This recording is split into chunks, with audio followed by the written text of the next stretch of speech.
Have you ever walked into a room and immediately sensed tension, even though everyone was smiling? Or maybe you had that gut feeling that someone wasn't being completely honest with you, despite their words sounding perfectly reasonable. We've all been there, Shohib. That nagging feeling that there's more to the story than what's being said out loud. Welcome to the fascinating world of reading people like a book. Today we're diving deep into the art and science of understanding what people really mean beyond their carefully chosen words. Because here's the thing, while we can control what we say, our bodies often tell a completely different story. Think about it for a moment. When was the last time you consciously thought about where to place your hands during a conversation? Or how to position your feet when you're feeling uncomfortable? Probably never, right? That's exactly why these unconscious signals are so powerful. Words are controlled, but behavior is automatic. And that automatic behavior, that's where the truth lives. Let's start with the foundation of reading people effectively. The golden rule is simple. Never judge someone based on a single action or gesture. One nervous laugh doesn't make someone a liar. One crossed arm doesn't mean they're being defensive. What you're looking for are patterns, clusters of behaviors that tell a consistent story. Think of it like being a detective, collecting evidence rather than jumping to conclusions based on one clue. Now let's talk about the most revealing parts of the human body. Your eyes, for instance, are incredibly honest. They reflect emotional truth faster than words ever could. When someone is genuinely happy, you'll see it in their eyes before you hear it in their voice. The muscles around the eyes crinkle naturally during real smiles. But fake smiles? They only engage the mouth muscles. It's like the difference between a warm hug and a polite handshake. You can feel the difference immediately. But don't stop at the eyes. Arms and hands are constantly broadcasting information. When people feel confident and open, their gestures are expansive and relaxed. When they're hiding something or feeling defensive, they might cross their arms, touch their face more often, or keep their hands hidden.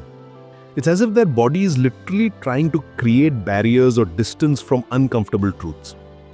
Here's something fascinating.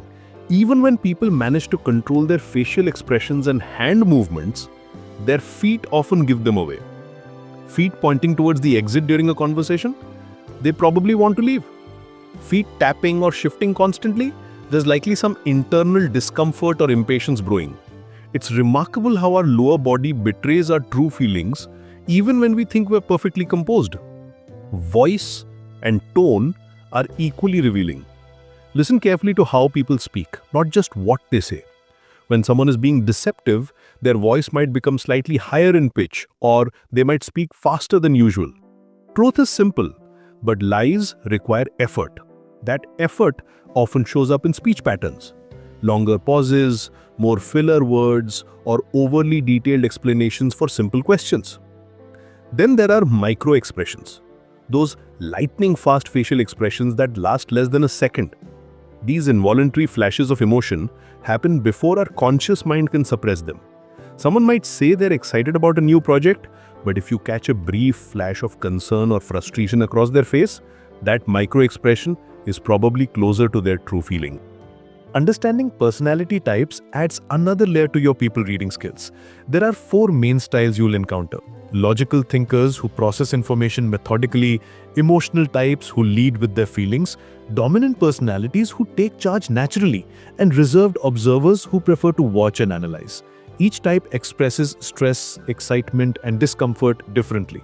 A logical thinker might become more rigid in their posture when uncomfortable, while an emotional type might become more animated or withdrawn. The key to distinguishing genuine behavior from fake behavior lies in consistency. When someone's words, tone, body language, and facial expressions all align, you're probably seeing authentic emotion. But when there's a mismatch, when someone says they're fine but their shoulders are tense, their voice is strained, and they're avoiding eye contact, that inconsistency is your signal to dig deeper. Now, let me share 2 powerful techniques that will transform how you read people. First is the baseline technique. Before you can spot unusual behavior, you need to know what normal looks like for that person. Spend time observing how they naturally stand, speak, and gesture when they're relaxed and comfortable. This becomes your baseline. Any significant deviation from this baseline is worth paying attention to. The second technique is the cluster rule. Remember, one sign can be coincidence, but 3 or 4 signs reveal reality. If someone is touching their face, speaking quickly, avoiding eye contact, and their feet are pointing away from you all at the same time, that cluster of behaviors is telling you something important. These skills aren't just party tricks, they're incredibly practical. In business meetings, you can gauge whether your ideas are truly resonating or if people are just being polite. In personal relationships, you can sense when someone needs support, even if they haven't asked for it. You become better at avoiding manipulation because you can spot when someone's words don't match their intentions. But here's the most important insight of all. You can't accurately read others if you don't understand yourself.